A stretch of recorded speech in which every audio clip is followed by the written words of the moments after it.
Stefan with TechCrunch here, and the Razer Blade 14, the 4th generation model. This is the newest ultrabook / gaming computer to come out of Razer, and it's VR ready. What that means is out the box, it comes with a GTX 1060 graphics card, which is the lowest end of the Pascal processors that have been added this generation, but still, you can play games like Battlefield 1 in medium-high settings at full resolution.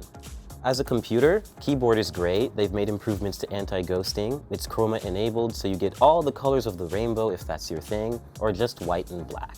Touchpad is responsive. It's a Synaptics driver, so straightforward, to the point. A dedicated left key and a dedicated right key because you can't use a touchpad, clickpad per se, with gaming because aiming down sights.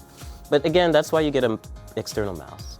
Ports-wise, this year they've improved to USB-C, 2 USB 3.0s, or 3 actually, an HDMI out, and a proprietary charging port.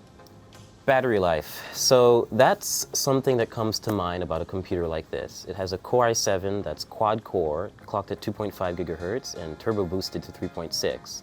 16 gigs of RAM and a GTX 1060, and you start to think, does this thing go on for more than an hour? Actually, it does. It lasts about 5 and 6 hours on typical usage, which would be web browsing, 50% brightness, and an occasional YouTube video. Gaming, however, and it's a completely different story. Take 2 hours off of that battery stat. Interesting thing to note, though, is when I was using it over the period of my test, you can feel air coming out, or rather being pulled in through the keyboard, and that's just a ventilation feature.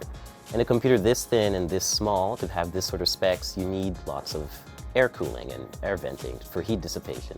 So not a lot of people might be used to this. You know, cold fingers on your keyboard might be a good thing and might not be for others.